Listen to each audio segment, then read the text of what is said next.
Retired SP Shri George Joseph നമുക്കൊപ്പം ചേർന്നു. Shri George Joseph, അപൂർവങ്ങളിൽ അപൂർവം എന്ന് പ്രോസിക്യൂഷൻ വാദിക്കുമ്പോഴും അങ്ങനെ ഒരു അപൂർവത ഇതിന്റെ നിയമപരമായിട്ടുള്ള തെളിവുകൾ വെച്ച് കോടതി കാണാനുള്ള ഒരു സാധ്യതയുണ്ടോ? ഇപ്പുറത്ത് നിൽക്കുന്നത് ഒരു സ്ത്രീയാണ്, അവരുടെ പ്രായമുണ്ട്, പിന്നെ ഉന്നയിക്കപ്പെടുന്ന പലതരം വാദങ്ങളുണ്ട്. അതിൽ പ്രധാനമായിട്ടുള്ളത് ഇതൊരു സമൂഹത്തിന് മുന്നിൽ ഒരു സന്ദേശം കൊടുക്കണം, ഒരു കറക്ഷനുള്ള സന്ദേശമാകണം എന്നുള്ള അഭ്യർത്ഥനയൊക്കെ ഉണ്ട്. ഏത് തരത്തിലാണ് നിയമപരമായിട്ട് ഇതിനെ കാണാൻ കഴിയുക? അങ്ങനെ അപൂർവങ്ങൾ അപൂർവം എന്ന് കോടതി കാണാനുള്ള സാധ്യതയുണ്ടോ? ഞാൻ അതിന് കാണാൻ സാധ്യതയില്ല. കാരണം അവർക്ക് ഇയാളെ ഒഴിവാക്കണമല്ലോ. ഒഴിവാക്കാനായിട്ടുള്ള ഒരു അവസരം അവർ ഒഴിവായി. അവർ അന്ധവിശ്വാസത്തിൽ വിശ്വസിച്ചു, ആദ്യത്തെ ഭർത്താവ് വാഴില്ല, അങ്ങനെ പറഞ്ഞ് ഒഴിവാക്കാൻ വേണ്ടിയിട്ട് അയാൾ പിന്മാറാനായിട്ട് റിക്വസ്റ്റ് ചെയ്തു. പല പ്രാവശ്യം അയാൾ മാറിയില്ല. അതാണ് ഒരു സാഹചര്യം. രണ്ടാമത് ഒരു പ്രായം കുറവാണ്. അത് തന്നെയല്ല, അവർ പോസ്റ്റ് ഗ്രാജുവേറ്റാണ്. ഇനിയും പഠിച്ച് അവർക്ക് മുന്നോട്ട് പോകാം. പിന്നെ അവർ റിഫോം ചെയ്യുന്നുണ്ടോ ഇല്ലയോ ഉള്ളതാണ് വേറെ പ്രശ്നം. അതിനുള്ള റിക്വസ്റ്റ് കോടതി കൊടുക്കുന്നുണ്ടെങ്കിൽ അത് കോടതി പരിഗണിക്കാതിരിക്കാൻ പോലെ ടെൻഡർ ഏജാണ്, അങ്ങനെ പറ്റിപ്പോയെന്നുള്ള അർത്ഥത്തിൽ തന്നെ പറയും. അപൂർവങ്ങളിൽ അപൂർവമായ ഒരു കേസാണെന്ന് എനിക്ക് തോന്നുന്നില്ല ഇത്.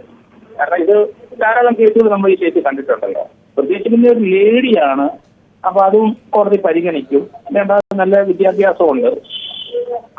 അത് തന്നെയല്ല, അവർക്ക് ഇനിയുള്ള കാലത്ത് അവർക്ക് തീർച്ചയായിട്ടും പശ്ചാത്താപത്തോടുകൂടി ജീവിക്കാനായിട്ട് അവസരം കൊടുക്കണമെന്നൊക്കെ പറയും. അതൊക്കെ കോടതി പരിഗണിക്കുന്ന അവസ്ഥയാണ്. അപ്പൊ അതുകൊണ്ട് എനിക്ക് തോന്നുന്നത് ഒരു ക്യാപിറ്റൽ പണിഷ്മെന്റ് തന്നെ ഇത് അവസാനിക്കുമെന്നാണ് എനിക്ക് തോന്നുന്നത്. കോടതിയിലെ ചിന്താഗതി എന്താണെന്ന് അറിയത്തില്ല. ആ കേസിന്റെ എവിഡൻസ് മുഴുവൻ കോടതി കണ്ടിട്ടുണ്ട്. അത് തന്നെയല്ല, ഒരാളെ കൊല്ലണമെന്ന് നിശ്ചയിച്ചിട്ട് തന്നെയാണ് ആ വേഷം കൊടുത്തത്. അതൊരു ഡെലിബറേറ്റ് ആക്ഷനാണ്.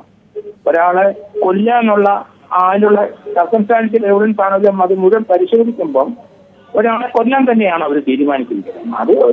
അത് ഒരുപക്ഷെ വളരെ രൂക്ഷമായിട്ടുള്ള ചില പരാമർശങ്ങൾ കൂടി ഇതിനകത്ത് കോടതി നടത്താനുള്ള ഒരു സാധ്യത കാണുന്നുണ്ടോ? ഈ ചെകുത്താന്റെ മനസ്സ് ആണ് ഈ വലിയ അരുംകൊലയ്ക്ക് പ്രേരിപ്പിച്ചതെന്നൊക്കെ പ്രോസിക്യൂഷൻ പറയുമ്പോൾ ഇതിനൊക്കെ സമാനമായിട്ടുള്ള ചില കാര്യങ്ങൾ അത് ഒരു സമൂഹത്തിന്റെ പൊതുബോധത്തിലേക്ക് മുന്നിലേക്ക് ഇട്ടുകൊടുക്കുന്ന ചില വിലയിരുത്തലുകളൊക്കെ കോടതിയുടെ ഭാഗത്ത് ഉണ്ടാകാനുള്ള ഒരു സാധ്യത വന്നേക്കാം അല്ലേ?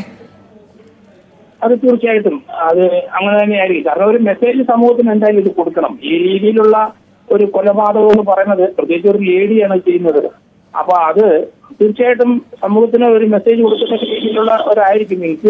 എങ്കിലും എനിക്ക് തോന്നുന്ന ഒരു ക്യാപിറ്റൽ പണിഷ്മെന്റിനോട് പൊതുവെ ഇന്ത്യയുടെ ഇപ്പോഴത്തെ നിലപാട് ലോകരാഷ്ട്രങ്ങൾ പലരും ക്യാപിറ്റൽ പണിഷ്മെന്റ് പിന്മാറണം.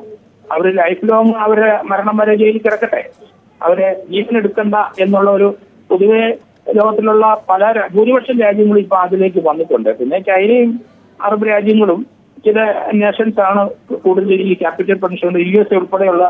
അല്ല, ക്യാപിറ്റൽ പണിഷ്മെന്റിനുള്ള സാധ്യതയാണോ താങ്കൾ കാണുന്നത് ശ്രീ ജോർജ് ജോസഫ്? ഇല്ല, സാധ്യത കുറവായിട്ട് എനിക്ക് തോന്നുന്നത്.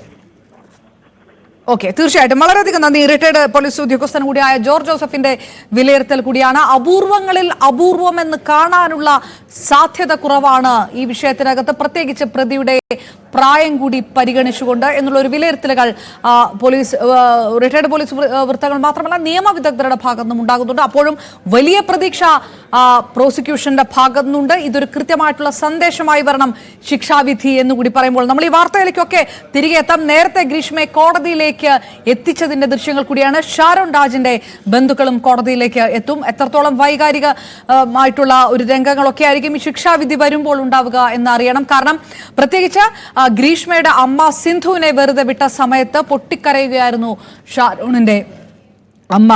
ഈ വാർത്തയിലേക്ക് തിരികെ എത്താം ഒരു ചെറിയ ഇടവേളയ്ക്ക് ശേഷം.